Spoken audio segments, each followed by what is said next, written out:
It's time to check your money with your friendly neighborhood advisor. Mike Jennings, a wealth advisor with Bracken's Financial Solutions Network, LLC, and a registered representative of LPL Financial, member SIPC. Hey, Mike, what you got going on this week? This week, we're talking about some pretty good stuff. And I think we talked about it last time, but I think the fall is officially here. I stepped outside and I was real lucky to have my jacket on. It wasn't the usual walk outside sweating, have to worry about changing my shirt halfway through the day. It's really here. Listen, I'm not mad, and summer could come back anytime as far as I'm concerned. Well, I think this might be a long shot. But so last episode we were pretty heavy into some financial and economic topics concerning, the Federal Reserve and things like that. This week I wanted to rein it in a little bit, but Okay. also talk about something that I believe all of us can relate to, and that is the emotional, psychological aspect of finances. Hmm. Now, I was reading this article earlier this week, and I think I was introduced or maybe reminded of a profession that I may have heard of before in passing or saw somewhere, but when I saw it again, it made all the sense in the world to me, and that is a certified financial therapist. Have you ever heard of such a thing, George? I have not. This is fascinating to me. Yes, and we're gonna get into why. But we talk about finances so much and financial issues, of course, but we haven't really focused on how important your emotional well-being and your personal relationship with money affects you. Money isn't everything, but obviously living in a capitalist society, it definitely concerns nearly everything. And because we have this reliance on money and finances, it can have a pretty major impact on our emotional status and vice versa, right? Our emotions can also play into our finances. So I just wanted to dive into that this week. Is that cool with you, George? It's cool with me. Let's go. All right, let's go. So to start off, I was reading this article um, about money and personal relationships. So let me just throw some stats at you, George, and I want to get your opinion on them. So in a survey of 2,000 American adults, 36% said that they have lost a friendship over money. Hmm. 40% reported having experiencing tension with friends over money, and nearly a third, 33%, felt pressure to keep up with friends in their spending habits.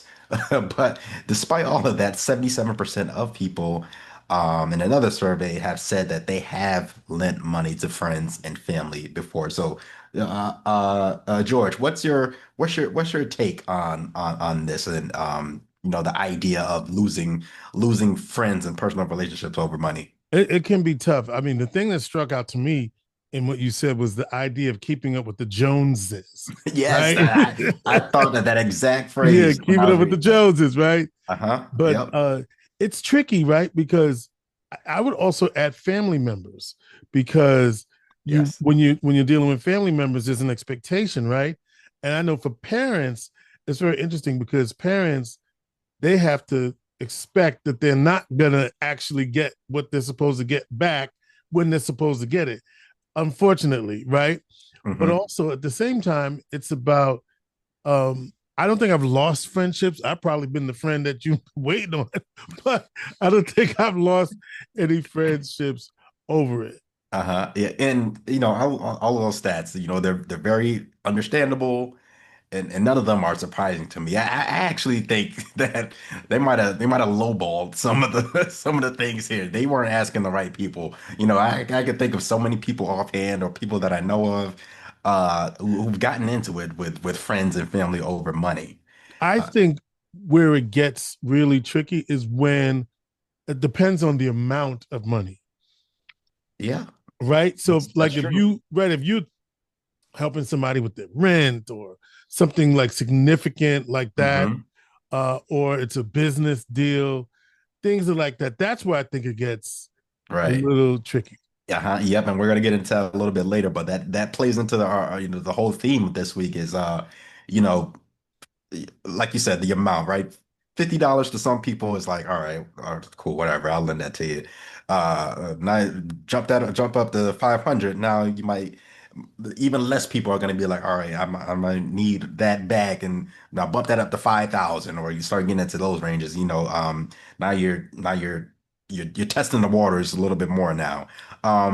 So I guess what's your general philosophy with money between friends and family? And I know some people have that very distinction, but some people you got very, very close friends that you consider family. So sometimes it's interchangeable. But what's your philosophy? Are you okay with lending money to people, or are you okay with even asking for money if in certain situations you might have experienced before? What's your take? It depends on the situation Yeah. that I'm in on terms of the ask. On the other hand, I think if I got it and I can do it, I Hmm. will do it. Yeah. And then the expectation is a repayment also depends on whether I will do it. You feel me? So Right. if I'm not sweating and I'm doing it, I'm not gonna.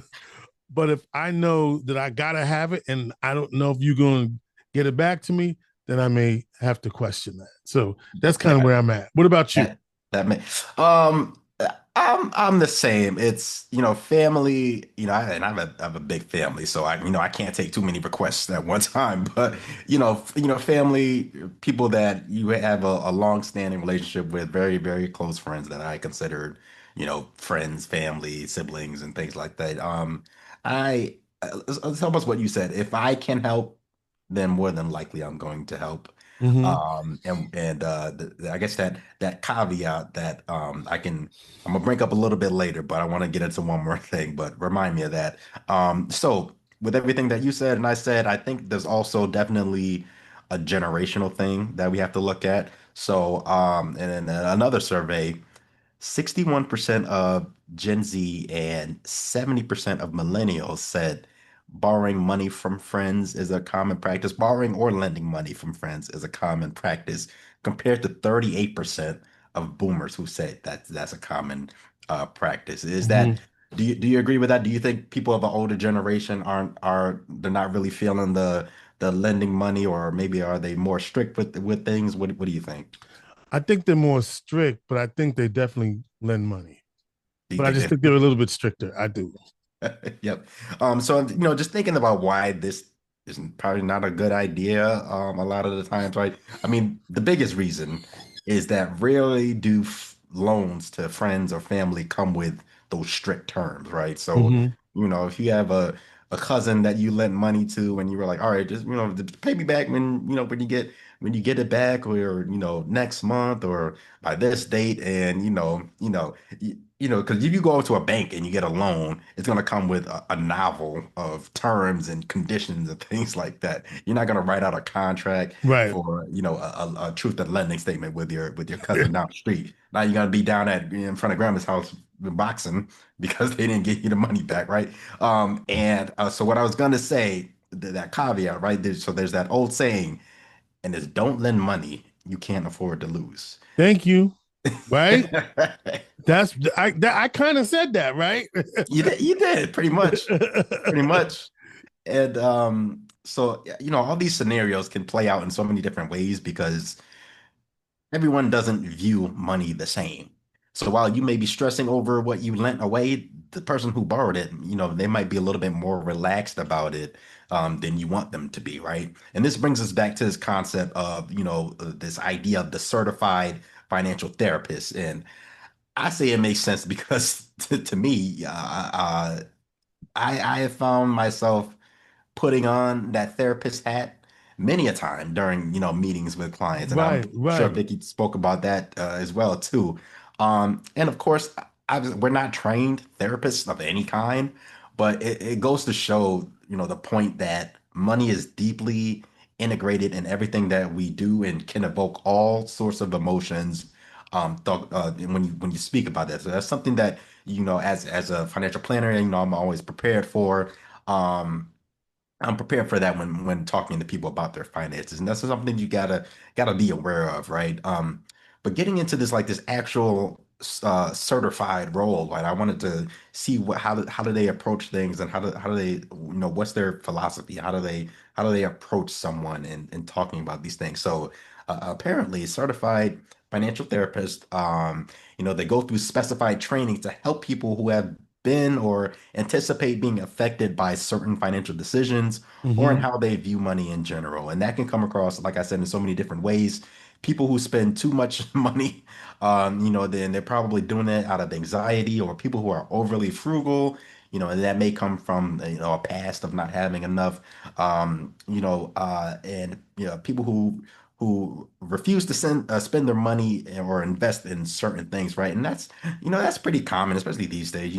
People, they let their wallet speak for them, right? We were just talking about Target and Disney last week, I believe, right? And some of the things they were going through. Um, Also people who are in trusted positions for family members and their finances. So you could think of that as like estate planning, being an executor for a family member or a friend who passed away, or just helping people who can't help themselves, people who are going through long-term care situations. So many different ways that all of these emotional issues can manifest in finances. And one of the biggest causes that one of these therapists, certified financial therapists, specifically named was the financial aspect of generational trauma, right? Hmm. And George, we know we talk about that. We just between the two of us, we talk about that all the time and how it affects our community in so many different ways. But specifically in the financial aspect is a very interesting way to look at it.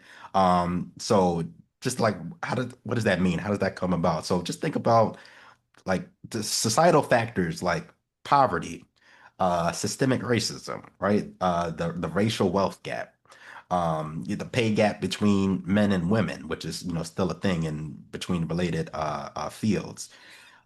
Personal factors like watching how your parents handled money, growing up with not having enough and how that affects whether you overspend or underspend.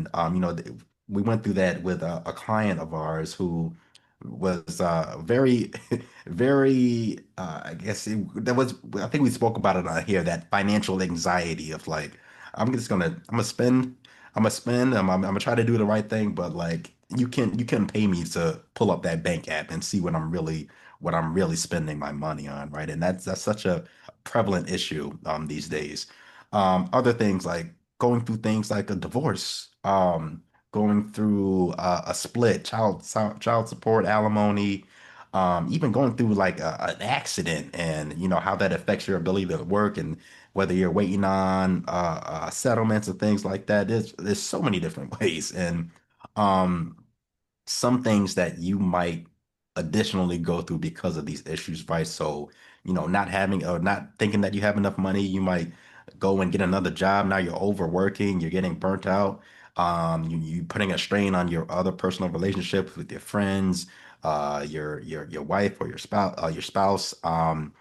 Spending too much or too little, even when it comes to essential things. It's like, it's one thing to, be tight with your wallet on, going out on spending on entertainment, but, you don't want to do that same thing when it comes to things like rent or your mortgage or utilities. And you don't want to, you don't want to say, all right, I'll get the light bill next month. No, You don't want to do you don't want that. to do that. Especially these days, National Grid, they'll be at your door. They'll but be there, right at your door.